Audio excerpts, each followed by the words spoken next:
Hello दोस्तों, स्वागत है आप सभी का रजनीश स्टडी लेक्चर के एक और नए वीडियो में। मुझे उम्मीद है आप लोग बहुत ही बेहतर होंगे, स्वस्थ होंगे, सुरक्षित होंगे। हम लोग पढ़ रहे थे क्लास 10th चैप्टर नंबर 2। उसी को कंटिन्यू करते हुए आज का हमारा टॉपिक है उत्तल लेंस द्वारा प्रतिबिंब निर्माण। आज हम उत्तल लेंस में प्रतिबिंब निर्माण किस प्रकार होता है उसके बारे में अध्ययन करेंगे। इस वीडियो को समझने के लिए आपको दो वीडियो देखा होना जरूरी है।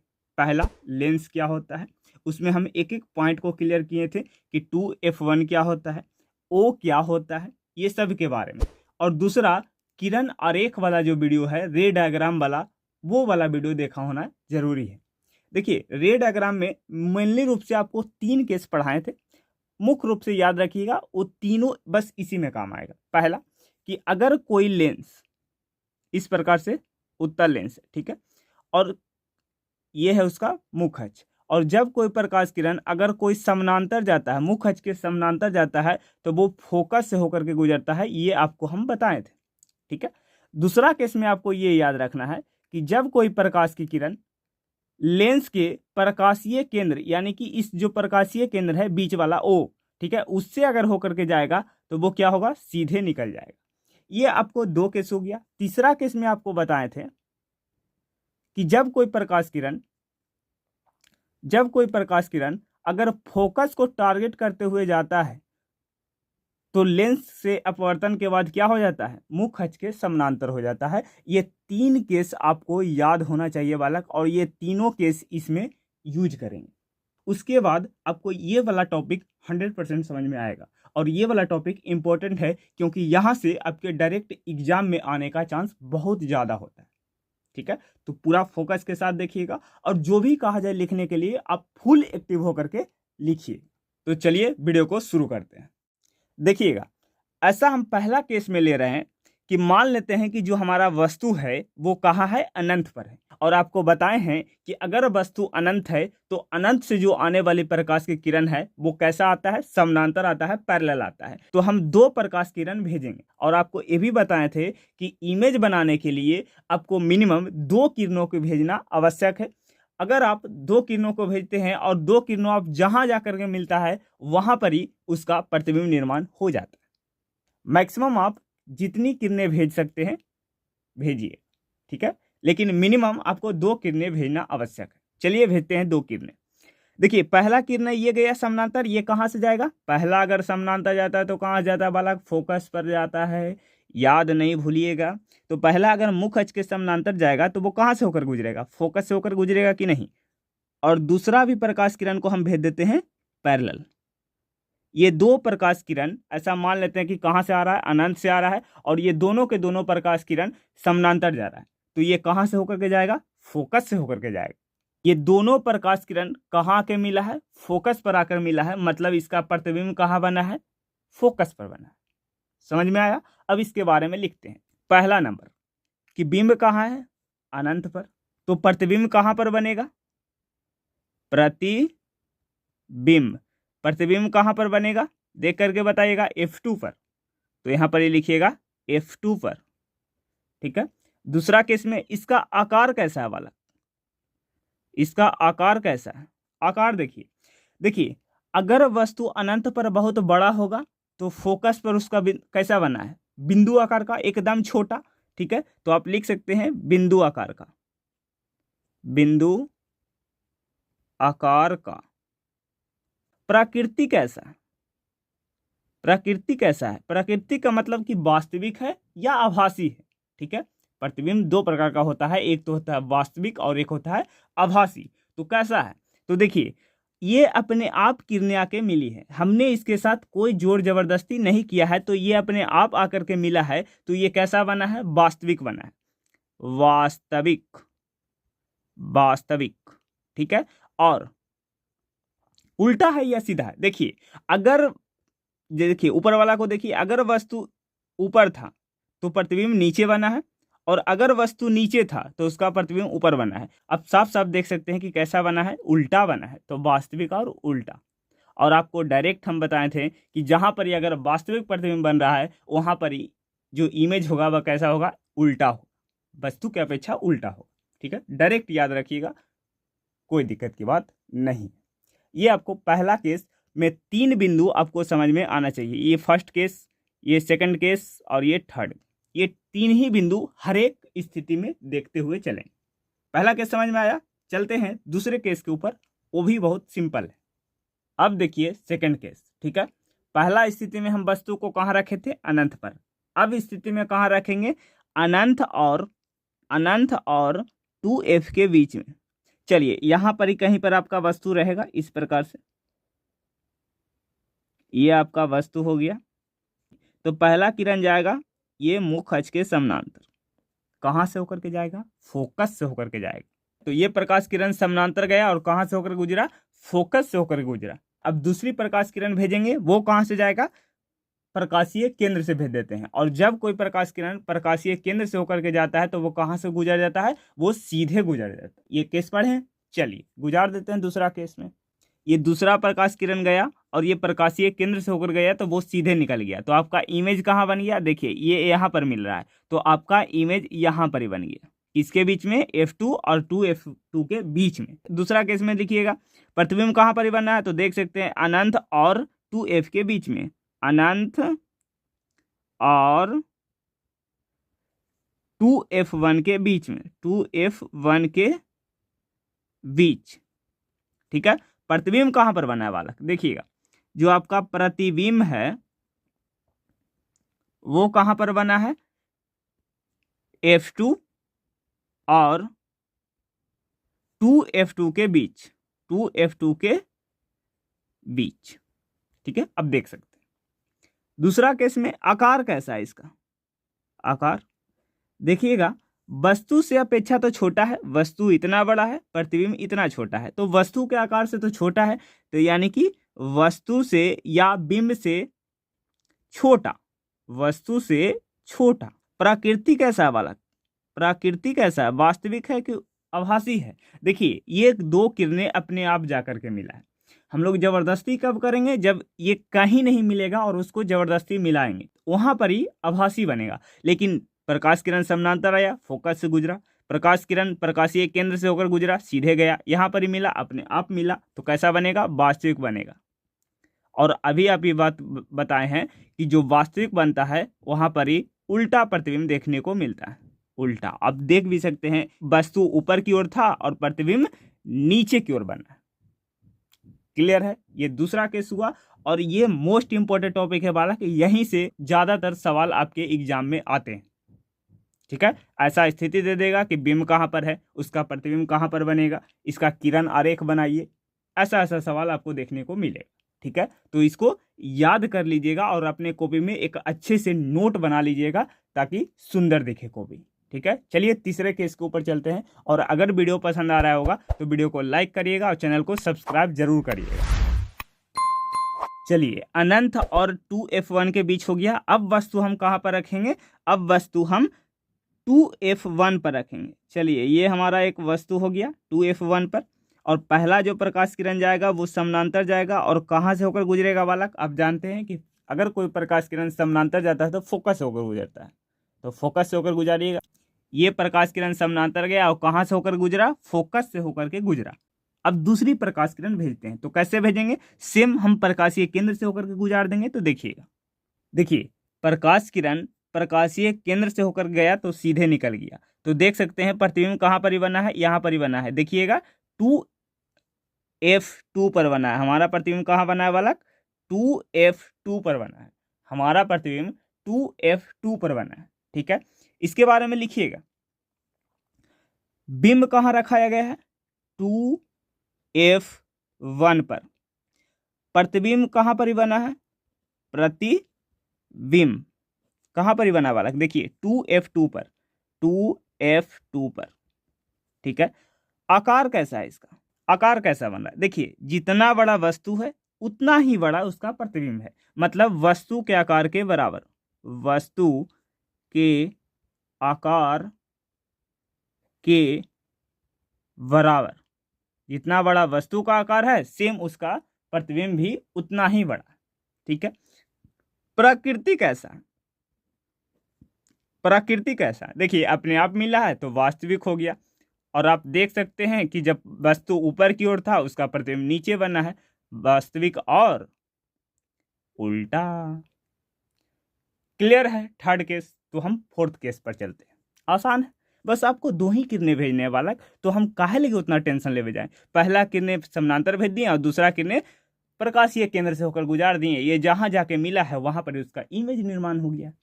बस याद रखना है। और आगे जितने आने वाली केस हैं सब में यही रूल को हम अपनाने वाले हैं। ठीक है, चलिए अगले केस के ऊपर।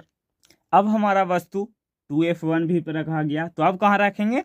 2F1 और F1 के बीच में। कहाँ रखेंगे वस्तु? 2F1 और F1 के बीच। ठीक है, ये वस्तु को याद रखिएगा बालक। एक का को हम नियम को फॉलो करते हुए चल रहे हैं। देखिएगा कहाँ रख रहे हैं, इसके बीच में रख रहे हैं। चलिए वस्तु को हम यहाँ पर ही रख दिए। अब पहला किरण सेम हो रही बात, आपको आप फॉर्मेट धीमे धीमे पकड़ में आ रहा होगा कि पहला प्रकाश किरण कैसा भेजेंगे? समानांतर भेजेंगे। तो ये समानांतर कहाँ से होकर गुजरेगा? फोकस से होकर गुजरेगा। ये चला गया फोकस से होकर के। ठीक है, दूसरी प्रकाश किरण कैसे भेजेंगे? प्रकाशीय केंद्र से होकर के भेजेंगे। देखिएगा, ठीक है, देखिएगा दूसरा प्रकाश किरण प्रकाशीय केंद्र से होकर के गया, कहाँ? सीधे निकल गया।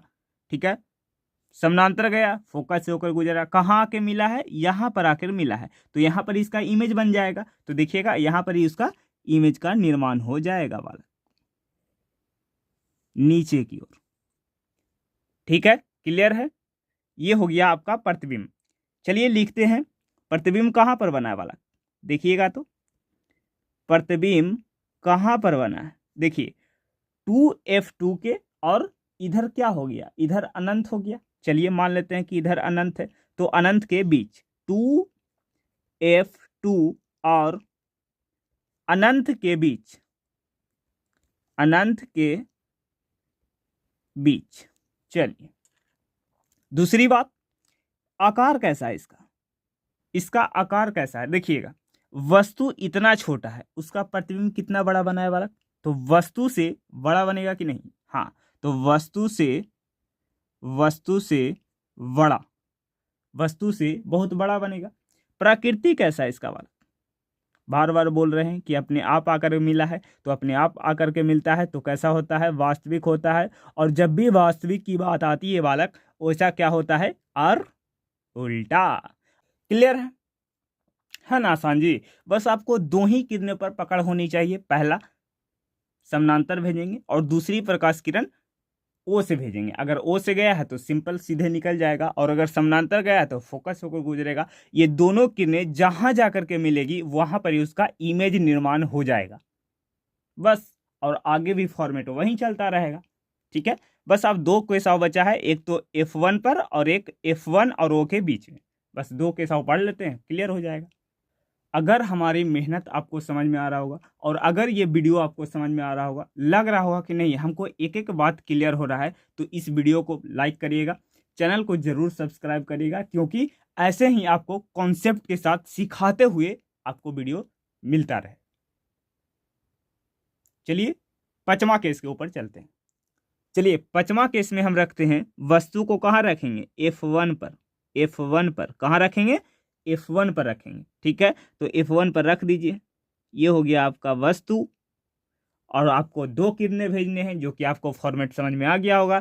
पहला प्रकाश किरण हम समानांतर भेजेंगे, जो कहाँ से होकर के जाएगा? फोकस से होकर के जाएगा। तो ये फोकस से होकर के जाएगा, देखिए ये चला गया फोकस से होकर। ठीक है, अब दूसरा प्रकाश किरण भेजेंगे तो कैसा भेजेंगे? प्रकाशीय केंद्र से होकर के भेजेंगे। ठीक है, देखिएगा स्केल से पारिएगा तो आपको सीधा सीधा प्रकाश किरण दिखता हुआ नजर आएगा। ठीक है, तो देखिए हम स्केल से पार देते हैं। चलिए भाई, ये हो गया हमारा दूसरी प्रकाश किरण। आप इन दोनों किरणों को देखिए, ये दोनों किरणों क्या है? एक दूसरे के पैरेलल है। और आपको हम बार बार बोलते हैं कि अगर दो प्रकाश किरण पैरेलल आता है तो वो कहाँ से आता है? अनंत से। तो वो कहाँ पर जाके मिलेगा? अनंत पर ही मिलेगा। ठीक है, तो ये कहाँ जाकर के मिलेगा? आगे जेते जेते अनंत पर जाके मिल लेता है। ठीक है, ऐसा मान लेते हैं कि वो कहाँ जाकर के मिलता है? अनंत पर मिलता है। ठीक है, तो उसका प्रतिबिंब कहाँ पर बनेगा बालक? उसका प्रतिबिंब कहाँ पर बनेगा? उसका प्रतिबिंब अनंत पर बनेगा। अनंत पर बनेगा। ठीक है, अगर दो प्रकाश किरण समानांतर आता है तो वो कहाँ जा कर के मिलती है? अनंत पर जा कर के मिलती है। दूसरा, आकार की बात करते हैं। आकार कैसा है बालक? देखिएगा, इसका जो आकार होगा, देखिए अगर वस्तु इतना बड़ा था तो अनंत पर उसका प्रतिबिंब कैसा बनेगा? वस्तु से बहुत बड़ा, क्योंकि आप देखे होंगे फर्स्ट केस में आप देखे थे कि जब वस्तु बड़ा था तो उसका प्रतिबिंब बिंदु आकार का बन रहा था फोकस पर, लेकिन जब यहाँ इतना छोटा है तो अनंत पर कितना बड़ा बनेगा? तो वस्तु से तो बड़ा ही बनेगा। तो वस्तु से बड़ा। प्रकृति कैसा है इसका? देखिए, ये दो प्रकाश किरण समानांतर जाएगा, अनंत पर जाके अपने आप मिलेगा तो वास्तविक होगा। वास्तविक और उल्टा। क्लियर है सवाल? चलिए अब छठा केस पर चलते हैं, लास्ट केस। चलिए अब हमारा लास्ट केस बच गया है। वस्तु कहाँ रखेंगे? F1 और O के बीच में। चलिए रख देते हैं F1 और O के बीच में। तो बिंब कहाँ रखाया है बालक? बिंब रखाया है F1 और O के बीच। O के बीच यानी कि प्रकाशीय केंद्र के बीच। सेम उसी प्रकार पहला प्रकाश किरण कैसे जाएगा? समानांतर जाएगा, तो वो कहाँ से होकर गुजरेगा? फोकस से होकर के गुजरेगा। ठीक है, चलिए फोकस से होकर के गुजार देते हैं उसको। ये चला गया प्रकाश किरण फोकस पर। ठीक है, दूसरी प्रकाश किरण कहाँ भेजेंगे? प्रकाशीय केंद्र से भेजेंगे, तो ये सीधे आएगा और सीधे निकल जाएगा डाउन की तरह। ठीक है, और आप देख सकते हैं कि इन दोनों किरणों के बीच जो दूरी है, जो डिस्टेंस है, वो क्या हो रहा है? बढ़ते जा रहा है। अगर ये दोनों डिस्टेंस अगर बढ़ते जा रहा है तो आगे तो कहीं मिलने वाला नहीं है, तो आगे की ओर नहीं मिलेगा। अब इसके साथ हम लोग करेंगे जबरदस्ती और हम पीछे की ओर मिलाने की कोशिश करें। ठीक है, देखिए तो देखिए ये प्रकाश किरण दोनों पीछे की ओर जब मिलाएं तो यहाँ पर आकर के मिला, मतलब प्रकाश किरण यहाँ पर आकर मिला तो प्रतिबिंब भी कहाँ बनेगा? यहीं पर ही बनेगा। तो देखिएगा प्रतिबिंब यहाँ पर ही आपका बन जाएगा। ये बन गया आपका प्रतिबिंब। अब लिखते हैं इसके बारे में। प्रतिबिंब कहाँ बना है बालक? प्रतिबिंब कहाँ पर ही बना है? इसका आकार कैसा है? 3 बिंदु लिखेंगे। इसका आकार कैसा है? इसका प्रकृति कैसा है? ये तीनों बात पर अभी हम देखेंगे। ठीक है, पहला देखिए प्रतिबिंब कहाँ था? जब वस्तु F1 और O के बीच में था तो उसका प्रतिबिंब कहाँ करके बना है? अनंत और 2F2 के बीच में। तो प्रतिबिंब कहाँ बना है? अनंत और 2F2 के बीच। क्लियर है? दूसरा बात, आकार कैसा है? देखिए वस्तु इतना छोटा है तो प्रतिबिंब कितना बड़ा बना है? तो वस्तु से बड़ा, वस्तु से बहुत बड़ा, वस्तु से बहुत बड़ा प्रतिबिंब बना है। ठीक है, आगे देखिएगा प्रकृति कैसा है। देखिए आगे तो ये कहूँ मिला नहीं, तो हम इसके साथ जबरदस्ती किए और जबरदस्ती करके इसको पीछे की ओर मिलाए हैं। तो वस्तु का जो प्रतिबिंब कैसा बना है? आभासी बना है, यानी काल्पनिक बना है। आभासी या काल्पनिक दोनों सेम होता है। और अगर आभासी बनता है तो सीधा बनता है। आप देख सकते हैं जब वस्तु ऊपर की ओर था तो प्रतिबिंब भी ऊपर की ओर बना है और सीधा। ठीक है, इसके लिए हम डायरेक्ट बोल देते हैं कि जहां आभासी बनेगा वहां पर ही प्रतिबिंब सीधा देखने को मिलेगा। यहाँ पर हमने इमेज फॉर्मेशन के जितने भी केस बने, 6 केस बने, 6 केसों को डिस्कस किया एकदम आसान भाषा में, एकदम आपकी लैंग्वेज में। अगर यहाँ से आपको कुछ सीखने को मिला होगा तो वीडियो को लाइक करिएगा, चैनल को सब्सक्राइब जरूर करिएगा, बाकी हमारे और भी सोशल मीडिया पर फॉलो कर लीजिएगा, ताकि ऐसे ही कॉन्सेप्ट से भरा हुआ आपके सामने वीडियो को लाता रहे। तो उम्मीद करते हैं कि यहाँ तक आपको कोई परेशानी नहीं हुआ होगा। अगर कोई भी परेशानी हो तो नीचे कमेंट बॉक्स आपके लिए खुला हुआ है, आप वहाँ पर कमेंट कर सकते हैं। हम एक एक कमेंट को पढ़ करके आपकी समस्याओं का हल करने की कोशिश करेंगे। चलिए मिलते हैं अगले वीडियो में, तब तक के लिए बाय बाय, टेक केयर, जय हिंद, खुश रहिए, मस्त रहिए, पढ़ाई करते रहिए।